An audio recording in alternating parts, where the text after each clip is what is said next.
यीशु ने जो 7 चर्चेस को और उसके द्वारा सब कलीसियाओं को पत्र में उनके कामों के बारे में बताया, उसमें हर एक जय पाने वाले के लिए एक आशीष भी लिख दी। कोई भी आशीष का वादा जो वचन में लिखा गया है वो विश्वास में पाया जा सकता है। हर विश्वासी में ये क्षमता परमेश्वर डाल देते हैं कि उसके जीवन की परिस्थितियों पर जय पाई जा सके। हम जय का जीवन किस प्रकार जी सकते हैं, आज हम इसी विषय पर बात करेंगे। पहले सुनते हैं परमेश्वर का वचन। परमेश्वर का वचन हमने फिलिपियों की पुस्तक उसका 2 अध्याय उसकी 13वीं आयत से लिया है। यहाँ इस प्रकार लिखा है, क्योंकि परमेश्वर ही है जिसने अपनी स्वेच्छा निमित्त तुम्हारे मन में इच्छा और काम दोनों बातों के करने का प्रभाव डाला है। सब काम बिना कुड़कुड़ाए और बिना विवाद के किया करो, ताकि तुम निर्दोष और भोले होकर टेढ़े और हठीले लोगों के बीच परमेश्वर के निष्कलंक संतान बने रहो, जिनके बीच में तुम जीवन का वचन लिए हुए जगत में जलते दीपकों के समान दिखाई देते हो, कि मसीह के दिन मुझे घमंड करने का कारण हो कि ना मेरा दौड़ना और ना मेरा परिश्रम करना व्यर्थ हुआ। परमेश्वर के वचन को पढ़े और सुने जाने से आशीष हो। आमीन। हमारे जीवन में हर दिन कोई ना कोई परेशानी बनी ही रहती है और ये परेशानियां हमें आगे बढ़ने से रोकती हैं। ऐसे में कोई जय कैसे पा सकता है? उत्पत्ति की पुस्तक 2 अध्याय उसकी 15वीं आयत में परमेश्वर ने इंसान को अदन बाग में रखा ताकि उसकी देखभाल करे और उसकी रक्षा करे। फिर उत्पत्ति 1 अध्याय उसकी 28-29 आयत में परमेश्वर ने इस जिम्मेवारी के साथ उसे धरती पर हर चीज के ऊपर अधिकार दे दिया। हर फल को खाने का, एक फल छोड़ के, हर एक जो जड़ी बूटी हर्ब थी जिसमें बीज था फल में, वो सब उसे दे दिया। उत्पत्ति 1 अध्याय 27 आयत में परमेश्वर ने अपने अक्स और रूप में, अपने स्वरूप और समानता में बनाया था उसे, और जो स्वरूप है वो ओरिजिनल को हर तरह से रिफ्लेक्ट करता है, ओरिजिनल की तरह ही उसे रहना है। पूरी क्रिएशन जो कुछ भी था वो परमेश्वर ने इंसान को दे दिया। वही एक है जिसे ऐसा अद्भुत स्टेटस दिया गया। स्वर्ग में स्वर्गदूतों को भी किसी तरह का किसी चीज पर कोई अधिकार नहीं है, और ना ही वो परमेश्वर की समानता, उसके स्वरूप को किसी भी तरह से रिफ्लेक्ट करते हैं। परमेश्वर का जो मकसद था वो, और जो है आज भी, किसी भी क्रिएटेड जो बनाई गई चीज है उसके द्वारा किसी भी तरह से रुक नहीं सकता है। इंसान का जो काम है परमेश्वर के वचन के अनुसार, उसके चलन के अनुसार चले, और फिर उसमें किसी तरह से दखलंदाजी नहीं हो सकती है। परमेश्वर ने इंसान को बनाया आत्मिक और धरती दोनों स्थानों में काम करने के लिए। उसे एक शरीर दिया गया और उसे एक आत्मा दी गई। शरीर धरती के ऊपर काम करने के लिए, और आत्मा के द्वारा वो स्वर्गीय स्थानों में लिंक बनाए रखे और उसमें भी काम कर सके। उत्पत्ति 3 अध्याय की 5वीं आयत में जो हवा को, ईव को जो प्रलोभन दिया गया था वो ये था कि भले और बुरे का ज्ञान पालोगे तुम जब तुमने ये वर्जित फल खा लिया, और परमेश्वर के तुल्य हो जाओगे। हालांकि उन्हें पहले ही परमेश्वर ने अपनी समानता और स्वरूप में बनाया था और वो परमेश्वर के रूप को प्रकट कर रहे थे। आज्ञा ना मानने का जो उन्होंने पाप किया उसके कारण उन्हें आत्मिक प्रयाम से, आत्मिक जो आशीषें थी, जो उनका पावर, जहां से बल उन्हें मिलता था, उससे उन्हें कट गए वो, और फिर वो सिर्फ इस धरती में ही सीमित रह गए। इंसान ने इस धरती के ऊपर हर चीज पर राज्य करना था। परमेश्वर ने उसे इसीलिए बनाया था, और इसीलिए शैतान उसकी खिलाफत में था। जो उसे अधिकार, धरती के ऊपर अथॉरिटी और डोमिनियन दिया गया था, फिर वो आदम से शैतान के हाथ में चला गया। मत्ती 4 की 8वीं आयत में शैतान प्रभु यीशु को टेम्पटेशन के दौरान वो प्रभु यीशु को एक ऊंचे पहाड़ पर ले गया और सारे जगत के राज्य और उनका वैभव दिखाकर उनसे कहा, यदि तो गिरकर मुझे प्रणाम करे तो मैं सब कुछ तुझे दे दूंगा। एक एक्सचेंज का ऑफर किया गया कि जितना कुछ है तुम देख रहे हो इस धरती के ऊपर, वह सब कुछ तुम्हें मैं दे दूंगा, सिर्फ तुम मेरी आराधना करो। एक्सचेंज क्या थी? एक्सचेंज ये थी कि इस धरती का राज्य मैं तुम्हें दे देता हूं, स्वर्ग का राज्य तुम मुझे दे दो। क्योंकि स्वर्ग का राज्य प्रभु यीशु के पास था। जो ही वो उसकी आराधना करते हैं, उसकी अधीनगी में आ जाते हैं, तो स्वर्ग का राज्य उसके पास चला जाता है। परमेश्वर ने इंसान और आदम और ईव को धरती के ऊपर हर चीज का अधिकार दिया, लेकिन उसके पलटे में कुछ मांगा नहीं। जो एक बंधन लगाया गया था कि ये फल नहीं खाना, उनकी भलाई के लिए था। वो शैतान दूसरी तरफ कुछ भी ऐसी ऑफर नहीं करता है जब उसके बदले में एक बहुत ही महंगा प्राइस देना पड़ता है हमें। हमेशा वो कुछ ना कुछ ऐसा मांगता है जो हमारे बस से बाहर होता है। हर परिस्थिति जिसमें भी हम होते हैं, वो हमारे बल में है कि हम उसका सामना कर सकें।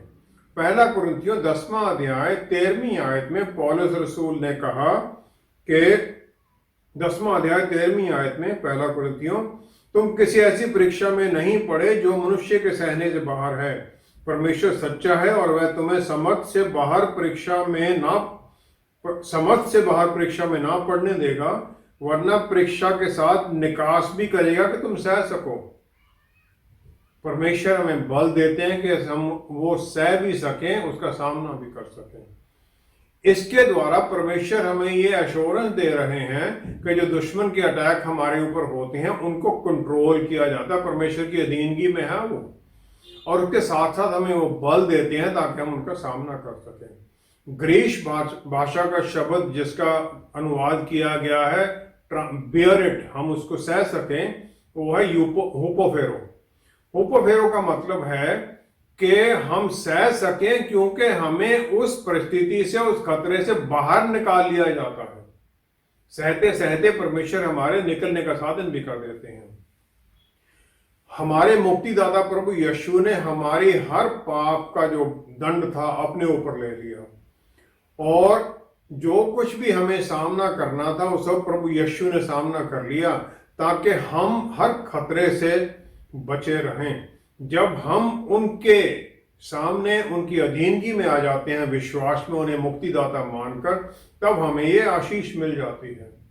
प्रकाशित वाक्य 3 अध्याय 21 आयत में प्रभु यीशु फिर सब विश्वासियों को ये एनकरेजमेंट देते हैं कि मुझे देखो, मैंने हर परिस्थिति पर जय पाई और मैं परमेश्वर के दाहिनी तरफ आ बैठा हूं। जो मेरी तरह जय पाएगा उसे मैं भी इसी प्रकार अपने दाहिनी तरफ बैठाऊंगा, और मैं यही आशीष उसे भी दूंगा। यूहन्ना 14 की 21 से 23 आयत, वहां पर यहूदा है, इस्करियोती नहीं, दूसरा यहूदा, वो ये जानना चाहता है प्रभु यीशु से कि वो कहता है, प्रभु क्या तू अपने आप को हम पर प्रकट करना चाहता है और संसार पर नहीं? तो प्रभु यीशु ने उसे उत्तर दिया, यदि कोई मुझसे प्रेम रखेगा तो वह मेरे वचन को मानेगा, और मेरा पिता उससे प्रेम रखेगा, और हम उसके पास आएंगे और उसके साथ वास करेंगे। जो वचन को मानेगा, हम उसके पास आएंगे, हम उसके साथ वास करेंगे, उसके साथ रहेंगे। यही है चाबी जीत का जीवन जीने की। वचन को मानना, वचन को समझना और उसकी आज्ञाकारिता में चलना। व्यवस्था विवरण, ड्यूटरोनॉमी 6 अध्याय 5वीं आयत में आज्ञा है, अपने परमेश्वर को पूरे मन से, पूरे प्राण से, पूरे बल से प्यार करो। परमेश्वर का जो काम है वो कभी भी किसी भी जो उन्होंने बनाया उसके द्वारा वो काम रुक नहीं सकता है।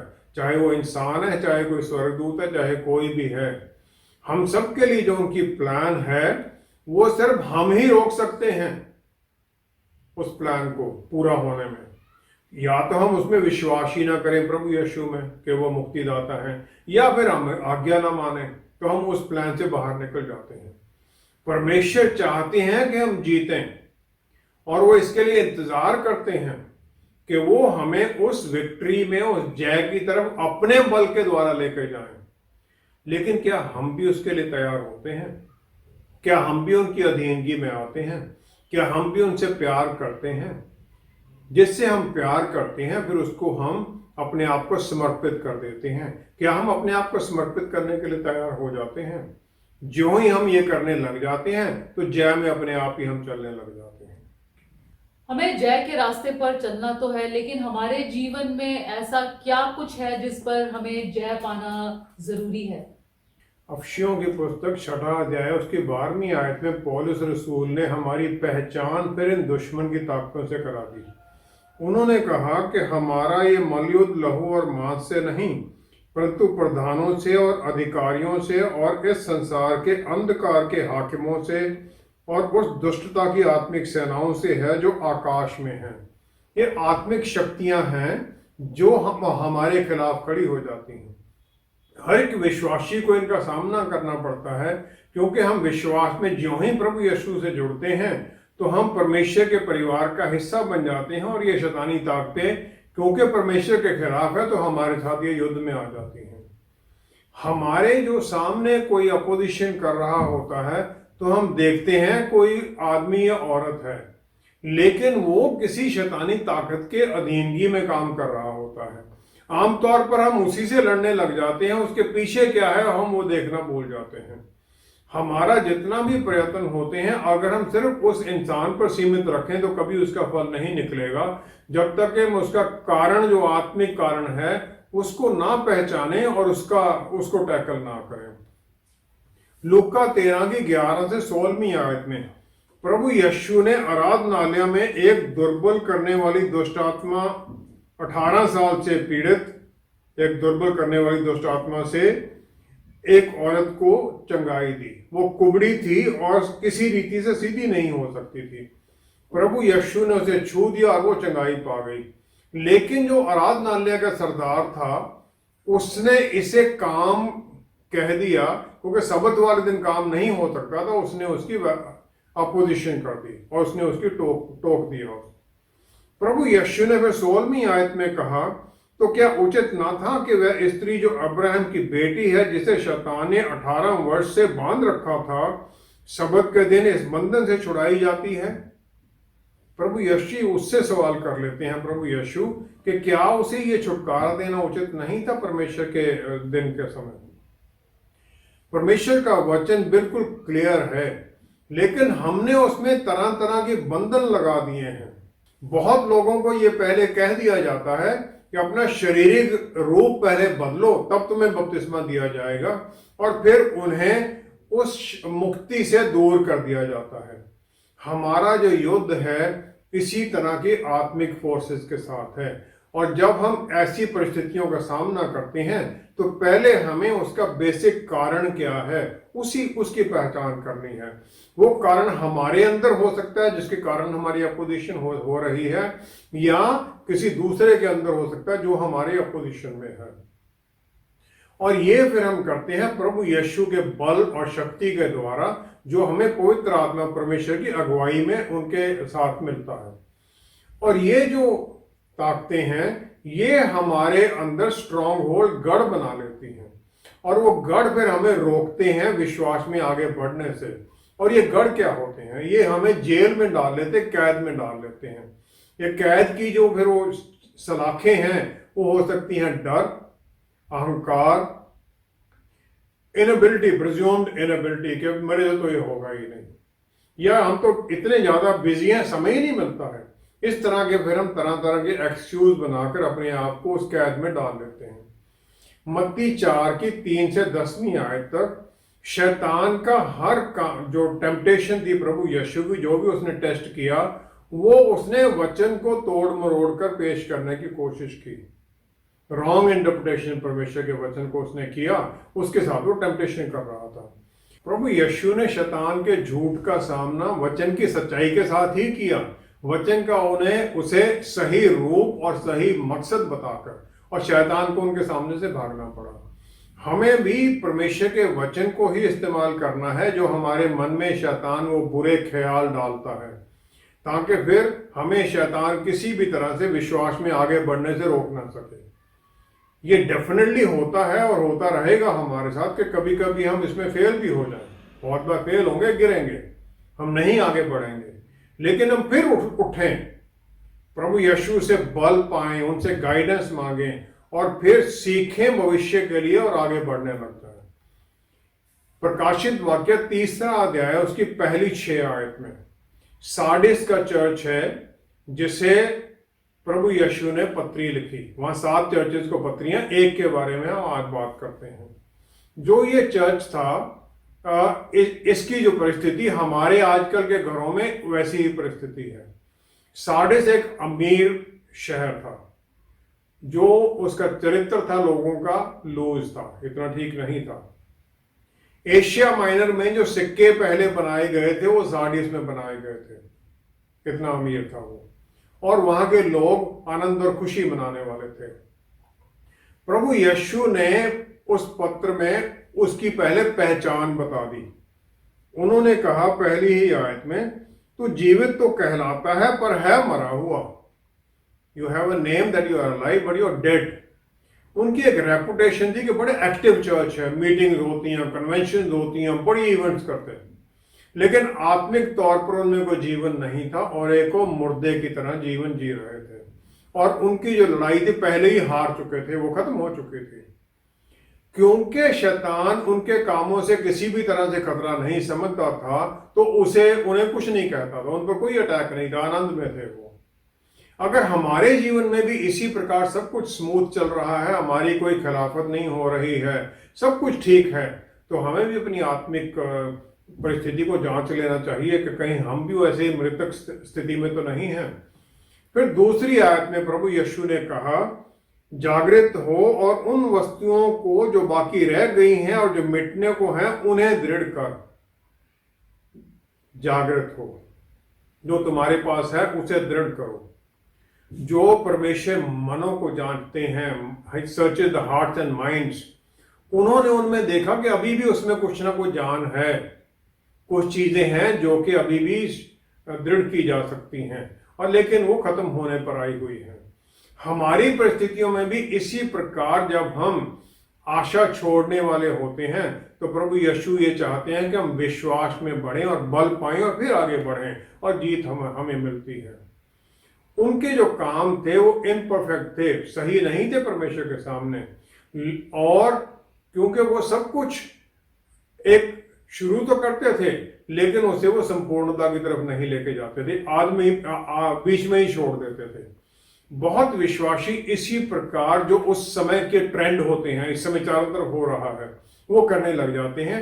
टाइम वेस्ट करते हैं, पैसे वेस्ट करते हैं, एफर्ट वेस्ट करते हैं और फिर छोड़ देते हैं।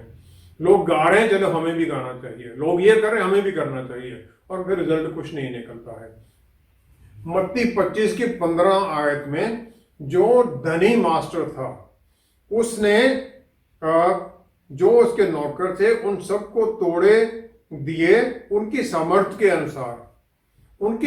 के अनुसार उसने तोड़े उन्हें दिए, ताकि उसके साथ वो ट्रेडिंग करे। जिसके पास 18वीं आयत में जैसे उसने एक तोड़ा दिया था, उसने जाके जमीन में दबा दिया ताकि कहीं मुझसे कोई नुकसान ना हो जाए। इसी प्रकार हम भी, जो परमेश्वर ने हमें गिफ्ट दिए हैं, शक्तियां दी हैं, हमें कुछ गुण दिए हैं हमारे जीवन में स्वर्ग राज्य के कामों के लिए, हम वो सब कुछ इसी प्रकार छोड़ देते हैं, उनका इस्तेमाल ही नहीं करते, और फिर हमें वो अंधेरे में बाहर फेंक दिया जाता है। बल पाने का जो सही मंत्र है वो यही है जो प्रभु यीशु ने वहां कहा उस चर्च को, सार्डिस को, 3री आयत में, प्रकाशित वाक्य 3रा अध्याय 3री आयत, स्मरण करके तूने कैसी शिक्षा प्राप्त की और सुनी थी और उसी में बना रहे। जो शिक्षा तुमने पाई थी उसी में बना रहो। परमेश्वर के वचन को समझो, मन फिराओ, फिर तौबा करो और अपने जीवन पर अधिकार जमाओ।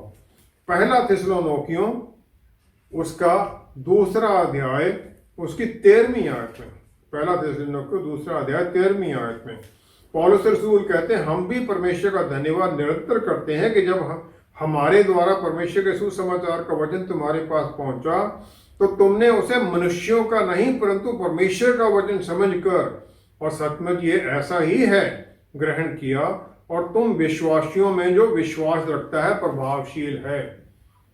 वचन को उन्होंने परमेश्वर का वचन मानकर स्वीकार किया। और विश्वासियों में जब हम इस प्रकार वचन को मानते हैं, परमेश्वर का वचन मानकर, तो फिर वो काम करता है, हमें फिर जय की तरफ लेके जाता है। और फिर वो सार्डिस की चर्च में रिवॉर्ड क्या दिया? प्रभु यीशु ने उन्हें 5वीं आयत में, प्रकाशित वाक्य 3-5वीं आयत में कहा, जो जय पाए उसे इसी प्रकार श्वेत वस्त्र पहनाया जाएगा और मैं उसका नाम जीवन की पुस्तक में से किसी रीति से ना काटूंगा। उसे सफेद वस्त्र पहनाए जाएंगे, पापों से उसे मुक्ति दे दी जाएगी, माफी मिल जाएगी। और विश्वास और जो मुर्दा विश्वास है उसमें यही फर्क है। प्योरिटी है, पवित्रता है विचारों की, शब्द की और कामों की, और श्वेत वस्त्र में वो चल रहा है।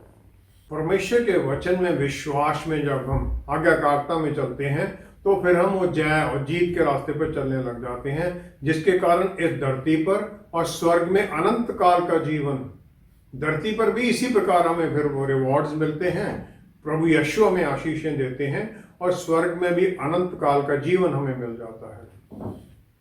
जय पाने का तरीका सिर्फ यही है जो हमें दिया गया है, हम उसे परमेश्वर के वचन समझकर माने, उसकी आज्ञाकारिता में चलें और हर पल उसके ऊपर नजर बनाए रखें। आज्ञाकारिता पवित्र आत्मा परमेश्वर के साथ उनके बताए रास्ते पर चलते जाएं। जय फिर निश्चित है, क्योंकि प्रभु यीशु का ये वायदा है। हम सब अपनी परिस्थितियों से किसी भी तरह से हारना नहीं चाहते हैं, लेकिन बार बार मन में जो शंकाएं आती रहती हैं उनसे कैसे जीता जाए? पौलुस रसूल ने अपने जीवन में बहुत दिक्कतों का सामना किया और फिर उन्होंने इसका हमें उत्तर बता दिया। फिलिपियों की पुस्तक 2 अध्याय 13 से 16 आयत तक उन्होंने कहा कि परमेश्वर ही है जिसने अपनी स्वेच्छा निमित्त तुम्हारे मन में इच्छा और काम दोनों बातों के करने का प्रभाव डाला है।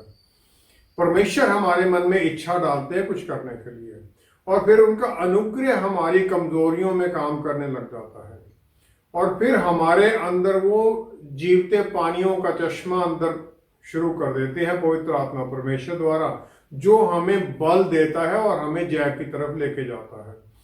जब हम परमेश्वर के वचन की आज्ञाकारिता में चलने लग जाते हैं तो हमारी इच्छा और हमारे काम उनकी इच्छा के अनुसार अपने आप होने लग जाते हैं। लेकिन ये होता इस प्रकार है कि हम भी एक्टिवली इसमें हिस्सेदार बने, ये नहीं कि हम ऐसे ही बस बैठे रहें, वेट करते रहें। कैसे होता है? पौलुस रसूल ने फिर आगे कहा, बिना कुड़कुड़ाए और बिना विवाद के काम किया करो। कोई कंप्लेनिंग नहीं, कोई डिस्प्यूटिंग नहीं। कंप्लेन किसके सामने? परमेश्वर के सामने। मैं तो प्रार्थना करता हूं, उत्तर ही नहीं मिलता, क्या करें जी। और डिस्प्यूट से एक दूसरे के साथ, लीडर्स के साथ, और जो अविश्वासी उनके साथ भी हम झगड़ा ना करें, क्योंकि इसके द्वारा हम इधर उधर के कामों में लग जाते हैं और फिर हम हार की तरफ और फेलियर की तरफ जाने लग जाते हैं। हमें चमकना है रोशनी की तरह यहाँ की उस क्रिकेट जनरेशन के सामने। उन्होंने कहा, इस जगत में जलते दीपकों के समान दिखाई देते हो।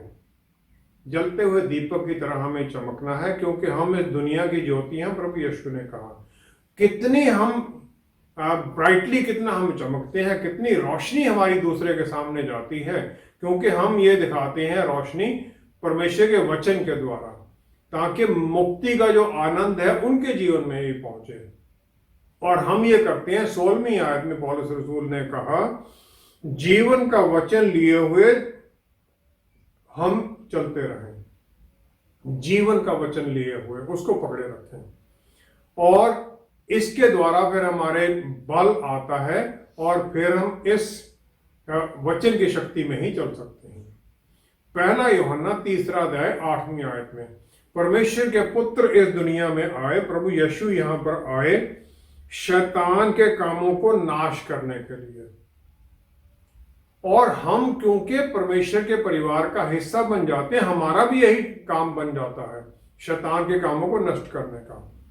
प्रकाशित वाक्य 5वां अध्याय उसकी 12वीं आयत में यह लिखा है, स्वर्ग में परमेश्वर के सिंहासन के सामने अनगिनत संत और स्वर्गदूत ऊंची आवाज में ये कहते हैं, वध किया हुआ मेमना ही सामर्थ्य और धन और ज्ञान और शक्ति और आदर और महिमा और धन्यवाद के योग्य है, और ये सब प्रभु यीशु को स्वर्ग में मिल चुका है। लेकिन रोमियों की पुस्तक 8वां अध्याय 17वीं आयत में हम परमेश्वर के बच्चे होने के साथ हम परमेश्वर के वारिस भी हैं, वरन परमेश्वर के वारिस और मसीह के संगी वारिस हैं।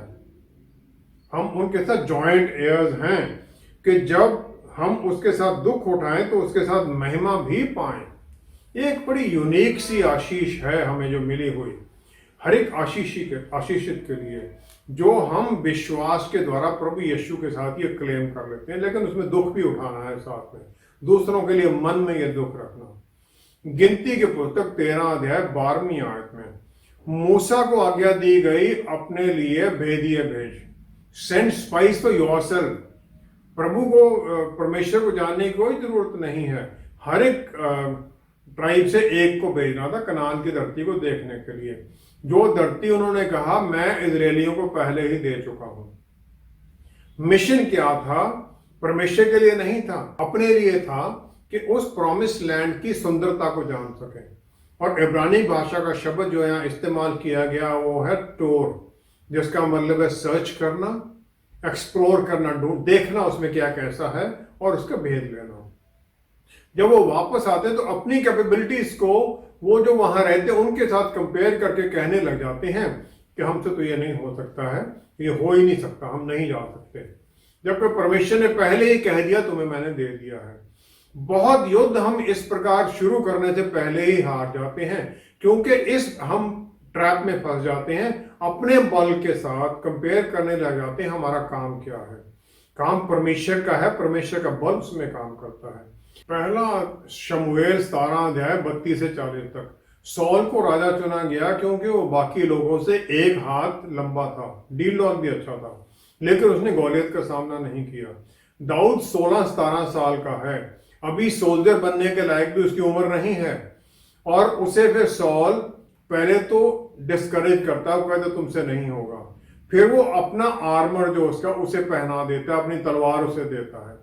दाऊद वो सब पहनकर चलने की कोशिश करता है लेकिन अनकंफर्टेबल फील करता है, उस उतार देता है। फिर वो शेपर्ड का डंडा हाथ में पकड़ता है, ब्रुक से झरने से 5 पत्थर उठाता है, अपनी उस झोले में डाल लेता है और अपनी स्लिंग लेकर चल देता है शैतान का सामना करने के लिए। हर परिस्थिति जो हम जिसका सामना करते हैं, परमेश्वर ने हमें उसका सामना करने के लिए बल पहले ही दे दिया है। जैसे हमने पहले भी देखा था, परमेश्वर हमें किसी ऐसी परिस्थिति में पड़ने ही नहीं देते, और फिर हमें दूसरे रिसोर्स ढूंढने की जरूरत नहीं पड़ती है इस लड़ाई के लिए। जीत का जो सीक्रेट है वो यही है कि सिचुएशन को असेस करें, पवित्र आत्मा परमेश्वर की आज्ञाकारिता में वचन को ढूंढें, वचन पाएं, फिर उस वचन के अनुसार प्रार्थना करें जीत के लिए, और फिर उस जीत को क्लेम कर लें। हम आगे बढ़ जाएं विश्वास में तो उनका अनुग्रह, उनका बल हमारे भीतर काम करता है, अपने आप रास्ते खुलने लग जाते हैं और हम जीत में आगे बढ़ जाते हैं। यही एक तरीका है जीत में जीने का। आइए हम प्रार्थना करें। पिता परमेश्वर, क्या ही धन्य है आप, अपनी आशीषों में हमें बनाए रखा है आपने। पवित्र आत्मा परमेश्वर, जितने लोग हम जुड़े हुए हैं, हम सब अपने जीवन में तरह तरह के युद्ध का सामना कर रहे हैं। हमें आशीष दीजिए, हम पहचान सकें कि हमारा सामना किससे है, फिर हम उसकी जड़ से उसे उखाड़ कर अपने जीवन से दूर फेंकें। आपका बल हमारे भीतर काम करता है और हम उस बल में आगे बढ़ते जाएं। जहां कहीं भी हमारे भीतर कोई कमी घटी है, प्रभु यीशु उसे पूरा कर दीजिए, ताकि हम आपके नाम को महिमा देते हुए पिता परमेश्वर को महिमा दें। पिता परमेश्वर, सब कुछ प्रभु यीशु के पवित्र नाम में मांगते हैं। आमीन, आमीन, आमीन।